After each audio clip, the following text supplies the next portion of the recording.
ರಾಮಕೃಷ್ಣರಲ್ಲಿ, ಮಹಾಮಾತೆ ಶ್ರೀ ಶಾರದಾ ದೇವಿಯವರಲ್ಲಿ, ಪೂಜ್ಯಪಾದ ಶ್ರೀಮತ್ ಸ್ವಾಮಿ ವಿವೇಕಾನಂದರಲ್ಲಿ ಮೊಟ್ಟ ಮೊದಲಿಗೆ ಅನಂತಕೋಟಿ ಸಾಷ್ಟಾಂಗ ಪ್ರಣಾಮಗಳನ್ನು ಸಮರ್ಪಣೆ ಮಾಡ್ತೇನೆ. ವೇದಿಕೆ ಮೇಲೆ ಆಸೀನರಾಗಿ ಪರಮಾದ್ಭುತವಾದ ವಿಚಾರಗಳನ್ನು ನಮ್ಮ ಮುಂದೆ ಇಟ್ಟಂಥ ಸನ್ಮಾನ್ಯ ಶ್ರೀ ದಿನೇಶ್ ಕಾಮತ್ರವರೇ, ಅದೇ ರೀತಿಯಲ್ಲಿ ಅದ್ಭುತ ವಿಚಾರಗಳನ್ನು ಮಂಡಿಸಿದ ಶ್ರೀ ವೆಂಕಪ್ಪಯ್ಯ ದೇಸಾಯಿರವರೇ, ಈ ಕಾರ್ಯಕ್ರಮದ ಹಿಂದೆ ಚಾಲಕ ಶಕ್ತಿಯಾದಂಥ ಸನ್ಮಾನ್ಯ ಶ್ರೀ ಜಿತೇಂದ್ರ ಮಜೇಥಿಯಾರವರೇ, ಸನ್ಮಾನ್ಯ ಶ್ರೀ ಅಜಿತ್ ಕುಲಕರ್ಣಿ ಅವರೇ, ಸನ್ಮಾನ್ಯ ಹರಪನಹಳ್ಳಿಯವರೇ, ಆತ್ಮೀಯ ಅನಿಲ್ ಕುಲಕರ್ಣಿ ಅವರೇ, ನೆರೆದಿರುವ ಎಲ್ಲ ಪ್ರೀತಿಯ ಆಧ್ಯಾತ್ಮಿಕ ಬಂಧುಗಳೇ, ನಿಮಗೆಲ್ಲ ಆಶ್ಚರ್ಯ ಆಗ್ಬೋದು. ಸ್ವಾಮೀಜಿ ಮಾತಾಡಬೇಕಾಗಿತ್ತು ಸಂಸ್ಕೃತದಲ್ಲಿ, ಬೇರೆಯವರು ಯಾವ ಭಾಷೆಯಲ್ಲಿ ಮಾತಾಡಿದರೂ ನಡೀತಿತ್ತು. ಇವತ್ತಿನ ವಾತಾವರಣ ಉಲ್ಟಾ ಆಗಿದೆಯಲ್ಲ. ನಾನು ಸಂಸ್ಕೃತದ ದೊಡ್ಡ ಅಭಿಮಾನಿ. ಮಾನ್ಯ ಕಾಮತ್ರ ಹೇಳಿದ ಹಾಗೆ PUCನಲ್ಲಿ ಮಾರ್ಕ್ಸ್ಗೋಸ್ಕರ ಸಂಸ್ಕೃತವನ್ನು ತಗೊಂಡವನು, ಜಾಸ್ತಿ ಮಾರ್ಕ್ಸ್ ಬರುತ್ತೆ ಅಂತ. ಒಂದಷ್ಟು ಸುಭಾಷಿತಗಳನ್ನು ಪದ್ಯಗಳನ್ನು ಬೈಹಾರ್ಟ್ ಮಾಡಿದ್ದು ಆಯಿತು, ಒಂದಷ್ಟು ವ್ಯಾಕರಣ ಕಲ್ತಿದ್ದು ಆಯಿತು, ಸಂಧಿ ಸಮಾಸ. ಸಂಸ್ಕೃತ ಎಂದಿಗೂ ಮಾತಾಡುವ ಗೋಜಿಗೆ ಹೋಗಲಿಲ್ಲ, ಮತ್ತು ಮಾತಾಡುವಷ್ಟು ಸಂಸ್ಕೃತ ನನಗೆ ಬರಲೇ ಇಲ್ಲ. ಈಗ ಭಗವದ್ಗೀತೆ ಓದುವಾಗ, ವಿವೇಕ ಚೂಡಾಮಣಿ ಓದುವಾಗ, ಉಪನಿಷತ್ತುಗಳನ್ನು ಓದುವಾಗ ಸಂಸ್ಕೃತ ಕಲಿಯದೆ ಎಷ್ಟು ದೊಡ್ಡ ತಪ್ಪು ಮಾಡಿದೆ.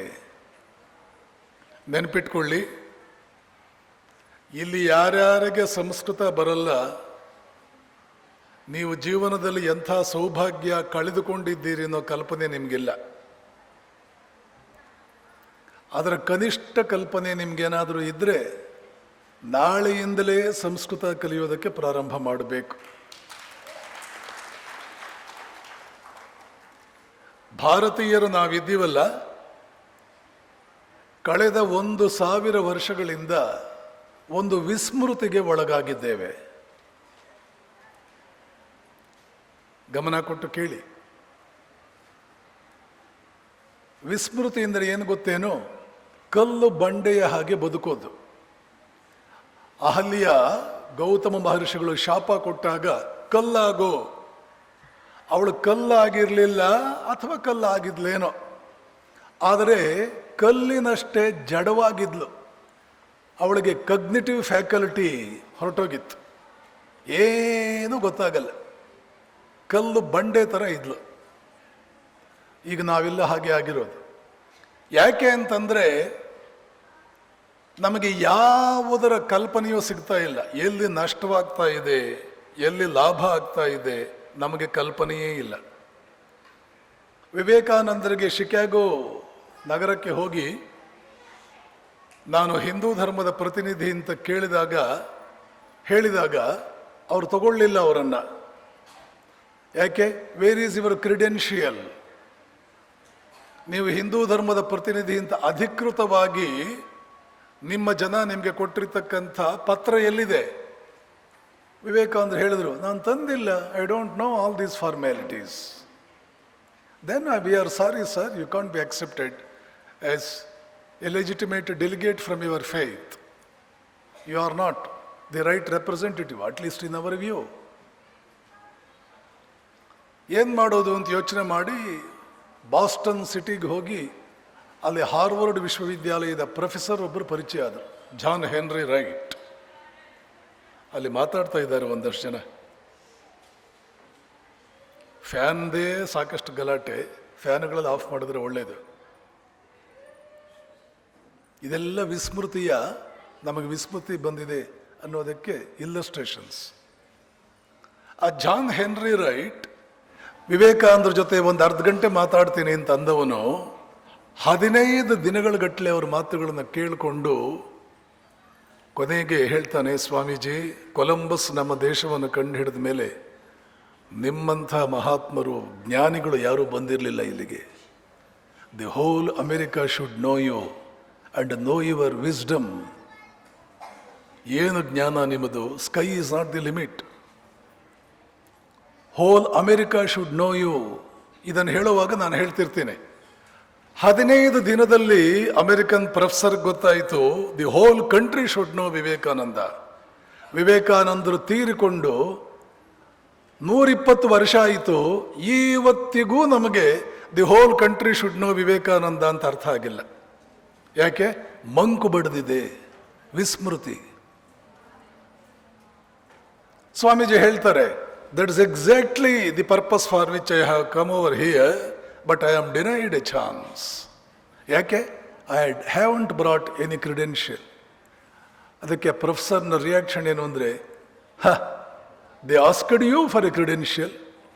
Asking you for a credential, Swamiji, is something like asking the sun to show his right to shine. ಸೂರ್ಯನಿಗೆ ನಿನಗೆ ಹೊಳೆಯುವ ಅಧಿಕಾರ ಏನಿದೆಯೋ ಅಂತ ಕೇಳ್ದಂಗೆ, ಪರವಾಗಿಲ್ಲ ನಾನೇ ಒಂದು ಕ್ರೆಡೆನ್ಷಿಯಲ್ ಕೊಡ್ತೀನಿ ಅಂತ ಹೇಳಿ ಒಂದು ಪರಿಚಯ ಪತ್ರ ಕೊಡ್ತಾರೆ. ಅದರಲ್ಲಿ ಒಂದು ವಾಕ್ಯ ಬರೀತಾರೆ, here is a monk from India who is more learned than all our American learned professors put together. ಯಾಕೆ ಹೇಳಿದೆ ಅಂದರೆ, ನಮ್ಮ ವಿಸ್ಮೃತಿ. ವಾರನ್ ಹೇಸ್ಟಿಂಗ್ಸ್ ಇಂಡಿಯಾಗೆ governor general, first governor general, Robert Clive ಆದಮೇಲೆ ವಾರನ್ ಹೇಸ್ಟಿಂಗ್ಸ್. ಅವನ ಜೊತೆಯಲ್ಲಿ ಒಂದಷ್ಟು ಜನ ವಿದ್ವಾಂಸರು ಬಂದರು. ಕಲ್ಕತ್ತಾ ಆವಾಗ capital of India, supreme court ಅಲ್ಲೇ ಆಗಬೇಕಾಗಿತ್ತು. ಆ ಸುಪ್ರೀಂ ಕೋರ್ಟ್ನ ಚೀಫ್ ಜಸ್ಟಿಸ್ ಆಗಿ ಬಂದವರು ಬಹುಶಃ ನಿಮ್ಗೆಲ್ರಿಗೂ ಗೊತ್ತಿರಬೇಕು, ವಿಲಿಯಂ ಜೋನ್ಸ್.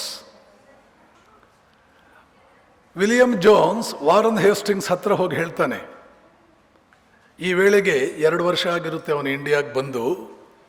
ಇಂಡಿಯಾಗೆ ಒಂದು ಪೀನಲ್ ಕೋಡ್ ಮಾಡಬೇಕಾಗಿದೆ, ಇಂಡಿಯನ್ ಪೀನಲ್ ಕೋಡ್ ಮಾಡಬೇಕಾಗಿದೆ. ಆವತ್ತು ಅಸ್ತಿತ್ವದಲ್ಲಿದ್ದಂಥ ಪೀನಲ್ ಕೋಡ್ ಯಾವುದು ಅಂದರೆ, ಹಿಂದೂಗಳಿಗೆ ಮನುಸ್ಮೃತಿ, ಮುಸಲ್ಮಾನರಿಗೆ ಕುರಾನ್. ಈ ಮನುಸ್ಮೃತಿಯಲ್ಲಿ ಏನಿದೆ ಅಂತ ಇವನಿಗೆ ಹೆಂಗೆ ಗೊತ್ತಾಗುತ್ತೆ? ಚೀಫ್ ಜಸ್ಟಿಸ್ ಇರಬಹುದು, ಬಹಳ ಬ್ರಿಲಿಯಂಟ್ ಫೆಲೋ ಅವನು ವಿಲಿಯಂ ಜೋನ್ಸ್. ಹೇಗೆ ಗೊತ್ತಾಗುತ್ತೆ ಮನುಸ್ಮೃತಿಯಲ್ಲಿ ಏನಿದೆ ಅಂತ? ಕಾಶಿಯಿಂದ ಬ್ರಾಹ್ಮಣ ಪಂಡಿತರನ್ನ ಕರೆಸ್ಕೊಂಡು, ಸುಮಾರು 50 ಜನ ಪಂಡಿತರನ್ನ, 100 ಜನ ಪಂಡಿತರನ್ನ ಕರೆಸ್ಕೊಂಡು ಅವ್ರ ಹತ್ರ ಸಂಸ್ಕೃತ ಕಲಿಯೋದಕ್ಕೆ ಹೊರಟ. ಸುಮಾರು 30-40 ಭಾಷೆಗಳಲ್ಲಿ ಈಗಾಗಲೇ ಇವನು ಪಂಡಿತ ವಿಲಿಯಂ ಜೋನ್ಸ್. ಅದ್ಭುತ ಮೇಧಾವಿ, ಮೆಕಾಲೆ ಥರ. ಮೆಕಾಲೆ ಬಹಳ ಮೇಧಾವಿ, ಬಟ್ ಪರ್ವರ್ಟೆಡ್. ಏನು ಮಾಡೋದು? Perverted intelligence. ಆ ಪಂಡಿತರಿಂದ ಸಂಸ್ಕೃತ ಕಲ್ತ ಮೇಲೆ ಮನುಸ್ಮೃತಿಯನ್ನು ಟ್ರಾನ್ಸ್ಲೇಟ್ ಮಾಡಿದ. ಹಾಗೇನೆ ಏನೋ ಅನ್ನಿಸಿ ಅಭಿಜ್ಞಾನ ಶಾಕುಂತಲಂ ನೋಡ್ದ. ಹಾಗೇನೆ ಏನೋ ಅನ್ನಿಸಿ ಭಗವದ್ಗೀತೆ ಓದ್ದ. ಹೀಗೆಯೇ ಸಂಸ್ಕೃತ ಭಾಷೆಯಲ್ಲಿ ಏನೇನಿದೆಯೋ ಅದನ್ನೆಲ್ಲ ಓದ್ತಾ ಬಂದ. ಒಂದು ದಿನ ವಾರನ್ ಹೇಸ್ಟಿಂಗ್ಸ್ ಹತ್ರ ಬಂದು ಹೇಳ್ತಾನೆ, ನೋಡು ಹೇಸ್ಟಿಂಗ್ಸ್, ಈ ದೇಶದಲ್ಲಿರುವ ಬೆಳ್ಳಿ, ಬಂಗಾರ, ವಜ್ರ ಇದನ್ನೆಲ್ಲ ನಾವು ಇಂಗ್ಲೆಂಡ್ಗೆ ಸಾಗಿಸ್ಬೇಕು ಅಂತ ಬಂದಿದ್ದೀವಲ್ಲ, ಆದರೆ ನೆನಪಿಟ್ಕೋ, ಅದು ಝೀರೋ. ಈ ದೇಶದಲ್ಲಿರುವ ಸಂಪತ್ತು, ಈ ದೇಶದ ಸಂಪತ್ತುಗಳಲ್ಲಿ ಅದು ಝೀರೋ.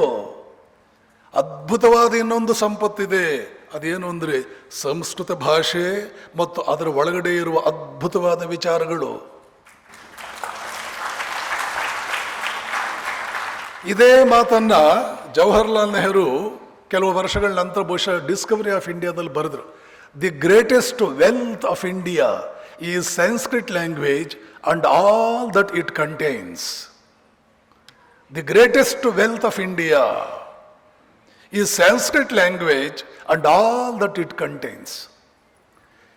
ವಿಲಿಯಂ ಜೋನ್ಸ್ ಮಾತನ್ನ ವಾರನ್ ಹೇಸ್ಟಿಂಗ್ಸ್ ಸೀರಿಯಸ್ ಆಗಿ ತಗೊಂಡ. ಏನ್ ಮಾಡೋಣ ವಿಲಿಯಂ ಜೋನ್ಸ್, ಇದಕ್ಕೇನ್ ಮಾಡೋಣ? ಒಂದು, let us start a college, ಒಂದು academic centre for the study of Sanskrit language and all that it contains. ಹಾಗೆ ಹುಟ್ಕೊಂಡಿದ್ದು ಕಲ್ಕತ್ತಾದಲ್ಲಿ ಏಷ್ಯಾಟಿಕ್ ಸೊಸೈಟಿ. ಇವತ್ತಿಗೂ ಹೋಗಿ ನೋಡಿ. ಮೊನ್ನೆ ಕಲ್ಕತ್ತಾ ಹೋಗಿದ್ದಾಗ ನಾನು ಹೋಗಿದ್ದೆ, ಬೇಕಂತಲೇ ಹೋಗಿದ್ದೆ. ಚಕ್ರವರ್ತಿ ಅದರ ಜನರಲ್ ಸೆಕ್ರೆಟರಿ. ಏನು ಅದ್ಭುತ! ಆವತ್ತು ಪ್ರಾರಂಭ ಆಯಿತು ನೋಡಿ ಇಂಗ್ಲೀಷ್ನವರು ಸಂಸ್ಕೃತವನ್ನು ಅಧ್ಯಯನ ಮಾಡೋದಕ್ಕೆ. ಇಲ್ಲಿಂದ ಲಂಡನ್ ಒಂದೊಂದೇ ಟ್ರಾನ್ಸ್ಲೇಟ್ ಆಗಿ ಕಳಿಸ್ತಾ ಬಂದರೆ ಹೋಲ್ ವೆಸ್ಟಲ್ಲಿ ಒಂದು ಸೆನ್ಸೇಷನ್ ಶುರುವಾಯಿತು. ಆಮೇಲೆ ಹೇಳ್ತಾರೆ ದಿ ಫಾಲ್ ಆಫ್ ಕಾನ್ಸ್ಟ್ಯಾಂಟಿನೋಪಲ್ ಬಿದ್ದಾಗ ಅಲ್ಲಿದ್ದಂಥ ಗ್ರೀಕ್ ವರ್ಕ್ಸ್ನ ನಾವು ಬೇರೆ ಬೇರೆ ದೇಶಗಳಿಗೆ ತಗೊಂಡೋಗ್ಬಿಟ್ಟು ಅದನ್ನು ಸ್ಟಡಿ ಮಾಡುವಾಗ ಹಾಗೆ ರಿನೈಸನ್ಸ್ ಬಂತು ಯುರೋಪ್ನಲ್ಲಿ. ಅದಕ್ಕಿಂತಲೂ ಮೀರಿದ ರಿನೈಸನ್ಸ್ ಸ್ಯಾನ್ಸ್ಕ್ರಿಟ್ ಅನ್ನು ನಾವು ಓದುವುದರಿಂದ ಬರುತ್ತೆ ಅಂತ ಅದೆಷ್ಟು ಜನ ಹೇಳಿದ್ರು. ಇವತ್ತಿನ ಅಮೇರಿಕನ್ ಕಲ್ಚರ್, ಇವತ್ತಿನ ಬರ್ಲಿನ್ ಯೂನಿವರ್ಸಿಟಿ, ಜರ್ಮನಿಯ ಕಲ್ಚರ್, ಅಮೇರಿಕನ್ ಕಲ್ಚರ್, ಜರ್ಮನಿಯ ಕಲ್ಚರ್, ಫ್ರಾನ್ಸ್ನಲ್ಲಿ, ಇಂಗ್ಲೆಂಡಿನಲ್ಲಿ ಟಾಲ್ಸ್ಟಾಯ್ ಅವರ ಬರಹಗಳು, ಇದಕ್ಕೆಲ್ಲ ಕಾರಣವಾಗಿದ್ದು ಕಲ್ಕತ್ತಾ ಏಷ್ಯಾಟಿಕ್ ಸೊಸೈಟಿ. ಹೋಲ್ ಯುರೋಪಿನ ಒಂದು ಥಾಟ್ ಪ್ರೋಸೆಸ್ ಅನ್ನೇ, ಹೋಲ್ ವೆಸ್ಟ್, ಬರೀ ಯುರೋಪ್ ಅಲ್ಲ, ಥಾಟ್ ಪ್ರೋಸೆಸ್ ಅನ್ನೇ, ಇಡೀ ವೆಸ್ಟ್ನ ಥಾಟ್ ಪ್ರೋಸೆಸ್ ಅನ್ನೇ ಚೇಂಜ್ ಮಾಡಿಬಿಡ್ತದೆ. ಇದರ ಪರಿಣಾಮವಾಗಿ ಅಮೆರಿಕದಲ್ಲಿ 3 ಜನ ಜಿಯಂಟ್ಸ್ ಹುಟ್ಟುಕೊಂಡ್ರು. ಅವರಿಂದಾಗಿ ಇವತ್ತು ಅಮೇರಿಕನ್ ಕಲ್ಚರ್, ಆದರೆ ಅವರಿಂದಾಗಿ ಇವತ್ತಿನ ಅಮೇರಿಕನ್ ವೇ ಆಫ್ ಲೈಫ್, ಅವರಿಂದಾಗಿ the broad mindedness of American attitude, broad mindedness of America at large towards the other cultural diversities that are prevalent in different parts of the world. America is a bit open country. ಇವತ್ತು ಎಲ್ರಿಗೂ ಕೂಡ ತೆರೆದ ಬಾಹುಗಳಿಂದ ಬನ್ನಿ ಅಂತ ಕರೆಯುತ್ತದೆ. ಆ broad mindedness, conservatism ತೆಗೆದು ಆ ಬ್ರಾಡ್ ಮೈಂಡೆಡ್ನೆಸ್ ಬಂದಿದ್ದೇ ಅಮೆರಿಕನ್ ಟ್ರಾನ್ಸೆಂಡೆಂಟಲಿಸಮ್ ಅನ್ನುವಂಥ ಒಂದು ಮೂವ್ಮೆಂಟ್ನಿಂದ. ಅದರ ಅಧ್ವರ್ಯಗಳು ಎಮರ್ಸನ್, ಥೋರೋ ಮತ್ತು ವಾಲ್ಟ್ ವಿಟ್ಮನ್. ಈ 3 ಜನ ವೇದಗಳಿಂದ, ಉಪನಿಷತ್ತುಗಳಿಂದ, ಭಗವದ್ಗೀತೆಯಿಂದ ಪ್ರಭಾವಿತರಾದವರು. Every morning I bathe my intellect in the cosmogonal waters of Bhagavad Gita. Every morning I bathe my intellect in the cosmogonal waters of Bhagavad Gita, in comparison with which our modern world and all its literature appears puny and trivial ಅಂತ ಹೇಳ್ತಾನೆ Henry David Thoreau, American ಟ್ರಾನ್ಸೆಂಡೆಂಟಲ್ನ ಒಬ್ಬ ಅಧ್ವರ್ಯ.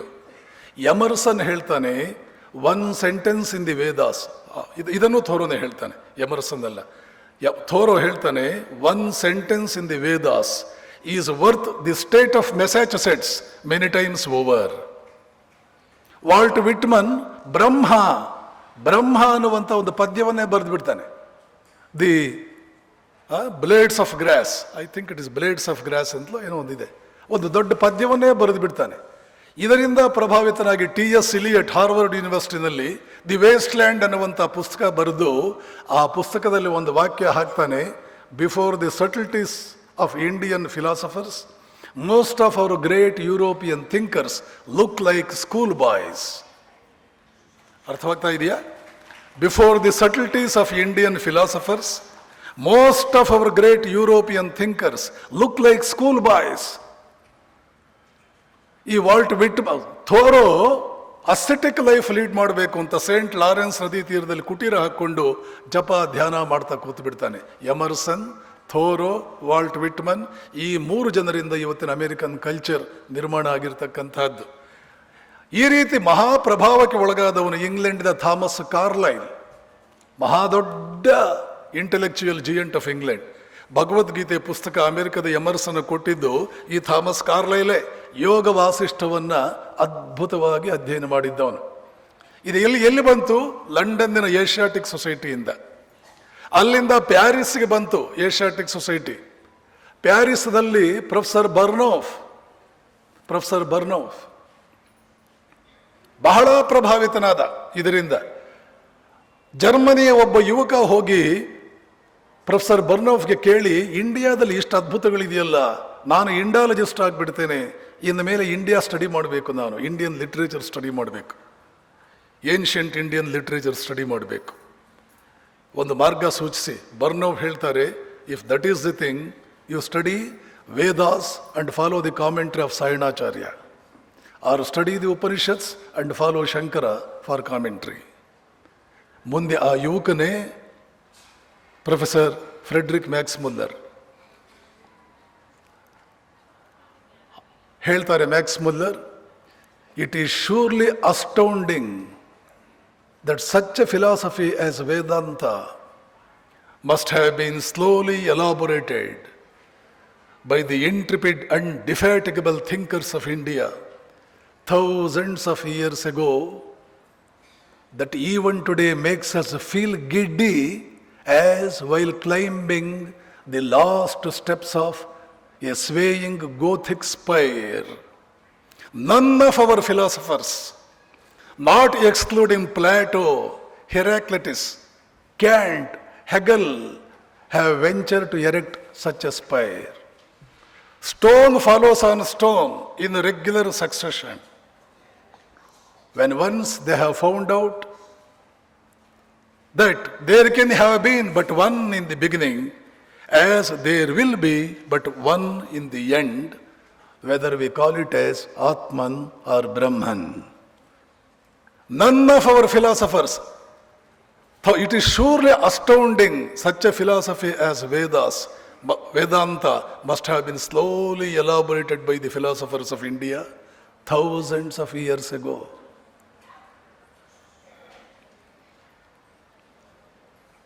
ಈ ಸಂಸ್ಕೃತ ಭಾಷೆಯಲ್ಲಿ ಏನೇನಿದೆ ಏನೇನಿಲ್ಲ, ಸುಮ್ಮನೆ William Jones ಹೋಗ್ಬಿಟ್ಟು ಹೇಳಲಿಲ್ಲ ಆ ಥರ. ಮತ್ತು ವಾರನ್ ಹೇಸ್ಟಿಂಗ್ಸ್ನ ಇನ್ನೊಬ್ಬ ಸ್ನೇಹಿತ ವಿಲ್ಕಿನ್ಸ್, ಚಾರ್ಲ್ಸ್ ವಿಲ್ಕಿನ್ಸ್, ಅವನಿಗೂ ಈ ಹುಚ್ಚು ಹಿಡಿಯಿತು. ಸಂಸ್ಕೃತವನ್ನು ಓದಬೇಕು, ಬಿಟ್ಟ, ಭಗವದ್ಗೀತೆಯನ್ನ ಟ್ರಾನ್ಸ್ಲೇಟ್ ಮಾಡಿಬಿಟ್ಟ. ವಾರನ್ ಹೇಸ್ಟಿಂಗ್ಸ್ಗೆ ಎಷ್ಟು ಮಟ್ಟಿಗೆ ಪ್ರಭಾವ ಆಯಿತು ಈ ಭಗವದ್ಗೀತೆಯ ಟ್ರಾನ್ಸ್ಲೇಷನ್ ಅಂದರೆ, ಅದರ ಫೋರ್ವರ್ಡ್ ವಾರನ್ ಹೇಸ್ಟಿಂಗ್ಸೇ ಬರೀತಾನೆ. ಏನು ಬರೀತಾನೆ? Indian philosophers will be remembered even after the British dominions shall have long ceased to exist. ಭಾರತೀಯ ಫಿಲಾಸಫರ್ಸ್ ಪ್ರಪಂಚದಲ್ಲಿ ನಮ್ಮ ಇಂಗ್ಲಿಷ್ ಸಾಮ್ರಾಜ್ಯ ಮುಳುಗಿ ಎಷ್ಟೋ ವರ್ಷಗಳಾದ ಮೇಲೂ ನಮ್ಮ ಸ್ಮೃತಿಯಲ್ಲಿ ಉಳಿತಾರೆ. ಇದೆಲ್ಲ ಒಂದು ಮುಖ. ಇನ್ನೊಂದು ಮುಖ, ಸೈನ್ಸ್ ಎಷ್ಟರ ಮಟ್ಟಿಗೆ ಇವತ್ತು ಸಂಸ್ಕೃತ ಸಾಹಿತ್ಯದಲ್ಲಿ ಇದೆ. ಕಲ್ಪನೆ ಇದೆಯಾ ನಿಮಗೆ? ನಿಮಗೆ ಕಲ್ಪನೆಯೂ ಕೂಡ ಇಲ್ಲ. ಸೈನ್ಸ್ ಎಷ್ಟರ ಮಟ್ಟಿಗಿದೆ?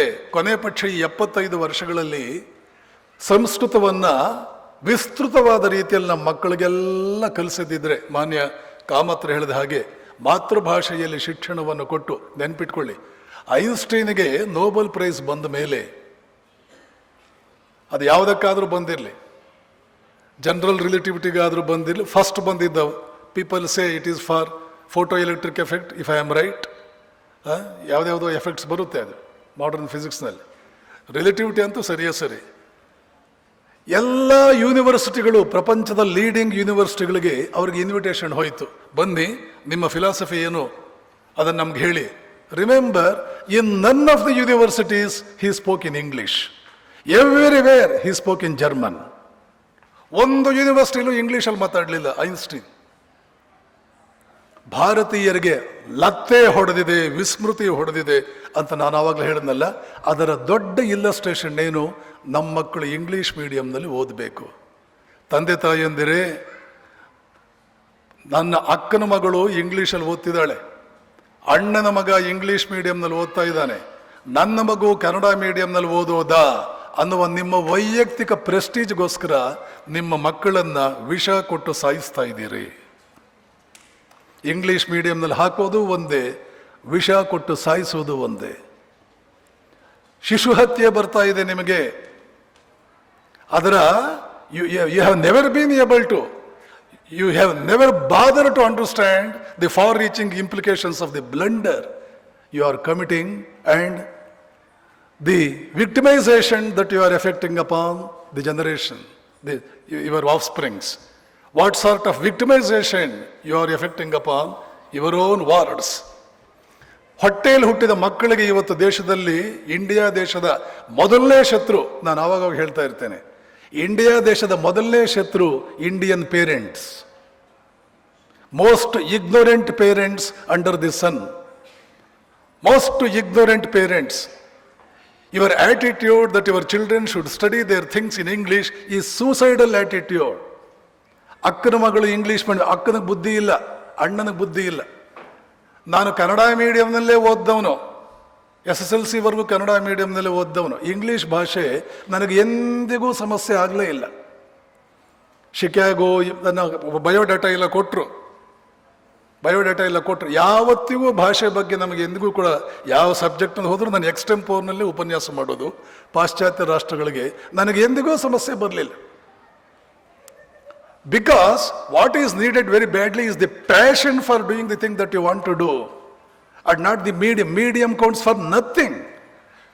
ಮತ್ತು ಯಾವಾಗಲೂ ನೆನಪಿಟ್ಕೊಳ್ಳಿ, the more you put your child into a language that is not mother tongue, his ability to think will totally get perished. He cannot think, he cannot originally think. And never in the history of mankind, a person has become a genius if he is not able to think on original lines. ಮತ್ಯಾರೋ ಮಾತಾಡಿರೋದನ್ನ, ಮತ್ಯಾರೋ ಬರೆದಿರೋದನ್ನ by heart ಮಾಡಿ ಉತ್ತರ ಕೊಟ್ಟರೆ brain ಸತ್ತೋಗುತ್ತೆ ಕೆಲವು ವರ್ಷಗಳಾದ್ಮೇಲೆ. ಇವತ್ತು ನಮ್ಮ ಇಂಜಿನಿಯರ್ಸ್ಗೆಲ್ಲ ಅದೇ ಆಗಿರೋದು. ನಮ್ಮ ಇಂಜಿನಿಯರ್ಸು, ನಮ್ಮ ಪ್ರೊಫೆಸರ್ಸು, ಇವ್ರಿಗೆಲ್ಲ ಬ್ರೈನ್ ಸತ್ತು ಹೋಗ್ಬಿಟ್ಟಿದೆ. ನಾರಾಯಣ ಮೂರ್ತಿ ಸ್ಪಷ್ಟವಾಗಿ ಹೇಳಿದ್ರು, 80% ಆಫ್ ಇಂಡಿಯನ್ ಇಂಜಿನಿಯರ್ಸ್ ಆರ್ ಅನ್ಎಂಪ್ಲಾಯಬಲ್. ಮತ್ತೆ ಏನ್ ಬರುತ್ತೆ ಇಂಗ್ಲಿಷ್ ಮೀಡಿಯಂನಲ್ಲಿ ಮತ್ತೆಲ್ಲ ಮಾಡಿ, ಈಗೋ ಜಾಸ್ತಿ ಆಗುತ್ತೆ. ಅದೇ ನಾರಾಯಣ ಮೂರ್ತಿ ಹೇಳ್ತಾರೆ, the per capita ego in India is highest for the whole world. The per capita ego for India is highest. ಮೊನ್ನೆ ಚಂದ್ರಯಾನದಲ್ಲಿ ಇದ್ದಂಥ ಸೈಂಟಿಸ್ಟ್ಗಳಲ್ಲಿ 8 ಜನ ಕನ್ನಡ ಮೀಡಿಯಂನಲ್ಲಿ ಓದ್ದವರು. 8 ಜನ ಕನ್ನಡ ಮೀಡಿಯಂನಲ್ಲಿ ಓದ್ದವರು. ಕ್ಲಾಪ್ ಮಾಡಿದ್ರೆ ಸಾಲದು, ಬುದ್ಧಿ ಕಲಿಬೇಕು. ಸೊ ಬುದ್ಧಿ ಕಲಿಬೇಕು. ಸಂಸ್ಕೃತ್ನಲ್ಲಿ ಇರ್ತಕ್ಕಂಥ ವೇದಗಳು ಮತ್ತು ಉಪನಿಷತ್ತುಗಳಲ್ಲಿ ಇರ್ತಕ್ಕಂಥ ವಿಚಾರಗಳು, ವೇದಗಳು ಉಪನಿಷತ್ತು ಇರ್ತಕ್ಕಂಥ ಸೈನ್ಸ್. ನನ್ನ ಸ್ನೇಹಿತರು ಹೇಳ್ತಿದ್ರು, ನನ್ನ ಕಾಲೇಜ್ ಮೇಟು, ಫಿಸಿಕ್ಸ್ ಆನರ್ಸ್ ಅವರು ಬೆಂಗಳೂರಿನ 5 ಮಿನಿಟ್ಸಲ್ಲಿ ಮುಗಿಸ್ತೇನೆ. ಅವರು ಬಿಗ್ ಬ್ಯಾಂಗ್ ಥಿಯರಿ ತಗೊಳ್ಳೋದಕ್ಕೆ ಬೆಂಗಳೂರಿನ ಅವೆನ್ಯೂ ರೋಡ್ನಲ್ಲಿ ಹಳೆ ಪುಸ್ತಕದ ಅಂಗಡಿನಲ್ಲಿ ನೋಡಿದಾಗ ರಷ್ಯನ್ ಆಥರ್, ರಷ್ಯನ್ ಸೈಂಟಿಸ್ಟ್ ಬರೆದಿರ್ತಕ್ಕಂಥ ಬಿಗ್ ಬ್ಯಾಂಗ್ ಥಿಯರಿ ಪುಸ್ತಕ ಸಿಕ್ತವ್ರಿಗೆ. ಅದರಲ್ಲಿ ಫೋರ್ವರ್ಡ್ ಓದುವಾಗ ಫಸ್ಟ್ ಸೆಂಟೆನ್ಸ್ ಇದ್ದದ್ದು, this theory was known to ancient Indians. Swami Vivekananda ಹೇಳ್ತಾರೆ, all sciences have taken their birth in India but they have been developed elsewhere. ಇಂಡಿಯಾದಲ್ಲಿ ಯಾಕೆ develop ಮಾಡಲಿಲ್ಲ? ವಿ ವರ್ ನೆವರ್, ಅದನ್ನು ಹೇಳ್ತಾರೆ ವಿವೇಕಾನಂದರು, we were never interested in secondary details. We always find out the foundation of every science. We have found out the foundation of every science. Soon after that foundation has been done, we move on to the next, just as today's America is doing. America is not interested in any repair work. Instead of investing the time and energy on repairing a thing, they can as well do the same for inventing something new. Their innovative faculty never allows them to waste their time in a repair work. This is why India did not go for secondary elaborations. Big Bang theory Taittiriya Upanishadನಲ್ಲಿ ಬರುತ್ತೆ. ಇವತ್ತು ಏನು ನೀವು quantum ಮೆಕ್ಯಾನಿಕ್ಸ್ನಲ್ಲಿ, quantum ಫಿಸಿಕ್ಸ್ನಲ್ಲಿ uncertainty theory, Heisenberg's uncertainty, you know the background of Heisenberg's uncertainty theory, that is a milestone in modern physics today. Einstein was totally opposite to uncertainty theory. Science Sanskrit ಓದ್ತಾ ಇದ್ರೆ ನಮ್ಮ ಮಕ್ಕಳು ಪುರೋಹಿತರಾಗ್ತಾರೆ. ಭಗವದ್ಗೀತೆ ಓದ್ರಿ ಹೊಟ್ಟೆಗೆ ಏನು ಮಾಡ್ತಾನೆ ಅಂತ ಒಬ್ಬ ಅವಿವೇಕಿ ಹೇಳ್ದ. ಭಗವದ್ಗೀತೆ ಓದೋದ್ರಿಂದ ಹೊಟ್ಟೆ, ಅವಿವೇಕಿ, ಭಗವದ್ಗೀತೆ ಓದೋದ್ರಿಂದಲೇ ಸೈನ್ಸ್ ಗೊತ್ತಾಗೋದು.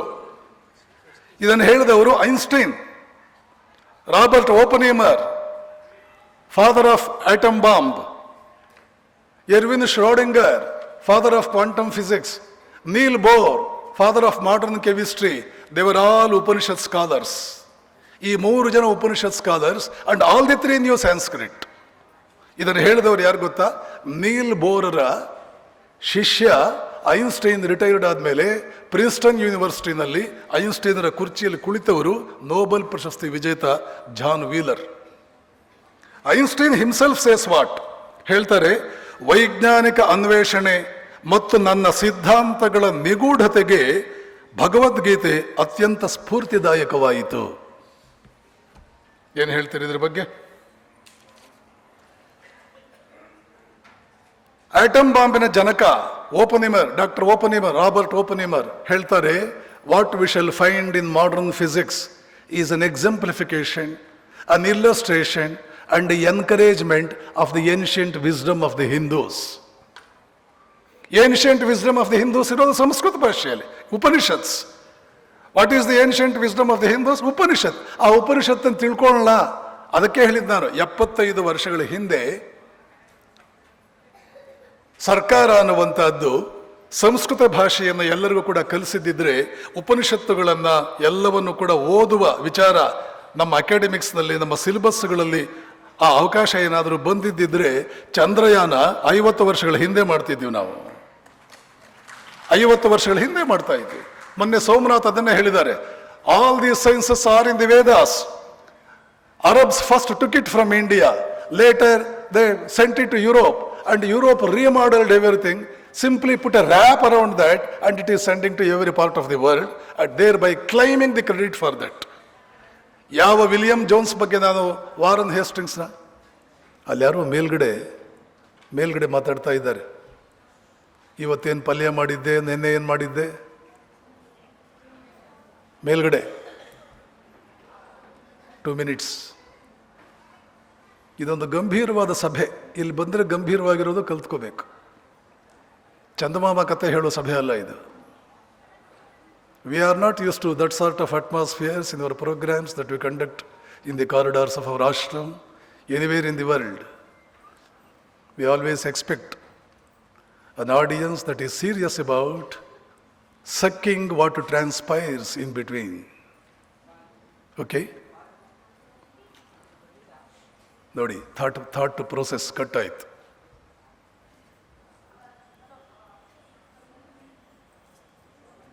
ಕ್ವಾಂಟಮ್ ಫಿಸಿಕ್ಸ್ನ ಹಿನ್ನೆಲೆ ಹೇಳೋಕೆ ಹೊರಟಿದ್ದೆ ನಾನು. We cannot say exactly what is the nature of the building material of the universe, whether electron is a particle or there is a field around the nucleus. ನಾನು ಯಾಕೆ ಹೇಳ್ತಾ ಇದ್ದೀನಿ ಅಂದರೆ, ಸೈನ್ಸು ಅಂತ ಇವತ್ತು ಬರೀ ಸೈನ್ಸಿನ ಭಜನೆ ಮಾಡ್ತಿರಲ್ಲ. ನಿಮ್ಮ ಸೈನ್ಸ್ ವೇದಾಂತದ ಮುಂದೆ LKG ಮಗು. 100 ಸಭೆಗಳಲ್ಲಿ ಹೇಳಿದ್ದೇನೆ ನಾನು ಇದನ್ನು. ಮುಂದಿನ ಫಿಸಿಕ್ಸು ವೇದಾಂತದಿಂದ ಬೆಳಕನ್ನು ಪಡ್ಕೊಳ್ಳಿಲ್ಲ ಅಂದರೆ ಮೂಕನಂತೆ ಸುಮ್ಮನೆ ಒಂದು ಕಡೆ ಕೂತ್ಕೋಬೇಕು. ಯೂಟ್ಯೂಬ್ನಲ್ಲಿ ನೋಡಿ, ಇದನ್ನು ಹೇಳಿ ಇದನ್ನು ಇಟಲಿಯಲ್ಲಿ ಹೇಳಿದ್ದೀನಿ, ಅಮೆರಿಕದಲ್ಲಿ ಹೇಳಿದ್ದೀನಿ. ಇಂಡಿಯಾದಲ್ಲಿ ಹೆದರಿಕೆ ನನಗೆ, ಇಂಡಿಯಾದಲ್ಲಿ ಹೆದರಿಕೆ. ಐನ್ಸ್ಟೈನ್ ಹೇಳ್ತಾರೆ ಕೋಪನ್ ಹೇಗನ್ ಕಾನ್ಫರೆನ್ಸ್ನಲ್ಲಿ, God does not play dice. Heisenberg, we cannot say exactly what is the nature of the building material of the universe ಅಂತ ನೀವು ಹೇಳ್ತೀಯಲ್ಲ, God does not play dice. ಆದ್ದರಿಂದ ಹೈಸನ್ಬರ್ಗ್ ಅನ್ಸರ್ಟಿನಿಟಿ ಪ್ರಿನ್ಸಿಪಲ್ ಅಂತ ಬರ್ತದೆ. So physics ಓದಿರೋರು ಯಾರು ಇದ್ರೆ, science ಓದೋರು ಇದ್ರೆ ಸ್ವಲ್ಪ ಚೆನ್ನಾಗಿ ಅರ್ಥವಾಗುತ್ತೆ. It was never accepted till Einstein died. ಆದರೆ ಈ ವೇಳೆಗೆ ಹೈಸನ್ಬರ್ಗ್ ಏನು ಮಾಡೋದು ಬಹಳ ಯೋಚನೆ ಬಂದು, ಕೊನೆಗೆ ಅವನ ವಿಚಾರದಲ್ಲಿ ಈಸ್ಟರ್ನ್ ಸೈನ್ಸಸ್, ಈಸ್ಟರ್ನ್ ರಿಲಿಜನ್ಸ್ ನಮಗಿದಕ್ಕೆ ಪರಿಹಾರ ಕೊಡ್ಬೋದು ಅಂತ ಅಂದ್ಕೊಂಡು ಟ್ಯಾಗೋರ್ಗೆ ಕಾಂಟ್ಯಾಕ್ಟ್ ಮಾಡಿದ್ರು ಹೈಸನ್ಬರ್ಗ್. ಇದು 60-70 ವರ್ಷದ ಹಿಂದೆ ನಡೆದ ಘಟನೆ. ಟ್ಯಾಗೋರ್ಗೆ ಕಾಂಟ್ಯಾಕ್ಟ್ ಮಾಡಿದ್ರು. ಟ್ಯಾಗೋರ್ ಹೇಳ್ತಾರೆ, ನೀನು ಹೇಳ್ತಾ ಇರೋದು ಕರೆಕ್ಟು. ನಮ್ಮ ಫಿಲಾಸಫಿನಲ್ಲಿ ಈ ಪ್ರಪಂಚದ ಈ ಸೃಷ್ಟಿಯ ಮೂಲ ವಸ್ತು, ಯಾವ ವಸ್ತುವಿನಿಂದ ಈ ಸೃಷ್ಟಿ ಆಗಿದೆ ಅಂತ ಅನ್ನೋದು ಇದೆಯಲ್ಲ, ಅದಕ್ಕೆ ನಾವು ಮಾಯಾ ಅಂತ ಕರಿತೇವೆ. ಅದನ್ನು ನಾವು ನಿರ್ದಿಷ್ಟವಾಗಿ ಮಾಯಾ ಅಂದರೆ ಏನು ಅಂತ ಹೇಳೋದಕ್ಕಾಗುವುದಿಲ್ಲ. ನೀನು ಹೇಳ್ತಾ ಇರೋದು ಕರೆಕ್ಟೇ. ಅನಿರ್ವಚನೀಯ ರೂಪ, ನಿರ್ವಚನ ಮಾಡುವುದಕ್ಕಾಗುವುದಿಲ್ಲ ಅದರ ಬಗ್ಗೆ. You cannot express, you cannot define maya, and that is exactly precisely is the building material of the universe. ನೀನು ಹೇಳ್ತಾ ಇರೋದು correct. It is now physics is really knocking at the door of truth. Heisenberg ಆಮೇಲೆ ಬಹಳ ಖುಷಿಯಾಗಿ Einstein ಸತ್ತ ಮೇಲೆ ಇವತ್ತು ಇಡೀ ಪ್ರಪಂಚ ಹೈಸನ್ಬರ್ಗ್ರ ಅನ್ಸರ್ಟನಿಟಿ ಪ್ರಿನ್ಸಿಪಲ್ ಒಪ್ಕೊಂಡಿದೆ. ಅವನಿಗೆ ನೋಬೆಲ್ ಪ್ರೈಸ್ ಕೊಟ್ಟರು. ಅವನ ಗುರು ಎರ್ವಿನ್ ಶ್ರೋಡಿಂಗರ್, ಐನ್ಸ್ಟೈನ್ರಿಗೂ ಒಂದು ರೀತಿ ಗುರು ಇದ್ದಂಗೆ, ಅವರು ಕೂಡ ಇದನ್ನು ಒಪ್ಕೊಂಡ್ರು. ಡೀಟೇಲ್ ಆಗಿ ಹೇಳಬೇಕು ಅಂತಂದರೆ, ಪ್ರಪಂಚದ ಬಿಲ್ಡಿಂಗ್ ಮೆಟೀರಿಯಲ್ ಯಾವುದು ಡೀಟೇಲ್ ಹೇಳೋಕೆ ಹೋಗಲ್ಲ. ಪ್ರಪಂಚದ ಬಿಲ್ಡಿಂಗ್ ಮೆಟೀರಿಯಲ್ ಯಾವುದು? ಕಾನ್ಷಿಯಸ್ನೆಸ್, ಪ್ರಜ್ಞಾ. ಇಂಗ್ಲೆಂಡಿನ ಕೇಂಬ್ರಿಡ್ಜ್ನ ನಮ್ಮ professor Chandrashekhar, C V Raman ಅವರ ಅಣ್ಣನ ಮಗ, ಅವರು ಗುರುಗಳಾಗಿದ್ದಂಥ ಎಡಿಂಗ್ಟನ್ BBC ಇಂಟರ್ವ್ಯೂನಲ್ಲಿ ಹೇಳಿದರು, ವೇದಾಂತವನ್ನೇ ಹೇಳಿದರು, ಮುಂದಿನ ಫಿಸಿಕ್ಸ್ ವೇದಾಂತದಿಂದ ಪಾಠ ತಗೊಳ್ಬೇಕು. ವಿಜ್ಞಾನಿಯ ಪ್ರಜ್ಞೆಯೇ ನಿಜವಾದ building material. That is the elusive element. The one elusive factor is that. Schrodinger ಹೇಳ್ತಾರೆ, when consciousness is the building material, then there is only one consciousness. There is no plurality for consciousness. But we find plurality outside in the world based on the temporal plurality of the individuals. It is our own construction, and that is a false construction. The building material is one, what we find outside is plural. One is singular. The whole world which is made of that one is plural, which is contradictory. How to reconcile with this contradiction? The only source, the only knowledge that can strike a reconciliation between these two seemingly contradictory observations is found in the ancient wisdom of the Hindus. ಯಾರನ್ನು ಕೇಳಿ, ಯಾವ ವಿಜ್ಞಾನಿಯನ್ನು ಕೇಳಿ 20ನೇ ಶತಮಾನದಿಂದೀಚೆಗೆ ಆಗ್ತಾ ಇರತಕ್ಕಂತಹ ಸಮಸ್ಯೆಗಳಿಗೆ the solution is ancient wisdom of the Hindus. The solution is in the ancient wisdom of the Hindus. ಯಾರನ್ನಾದರೂ ಕೇಳಿ, where is that ancient wisdom? It is in the Sanskrit language. National physical laboratory, Indian Institute of Science, National Aeronautical Laboratory, all IITs, all postgraduate departments that are functioning in various universities must have taken the study of Sanskrit extremely seriously.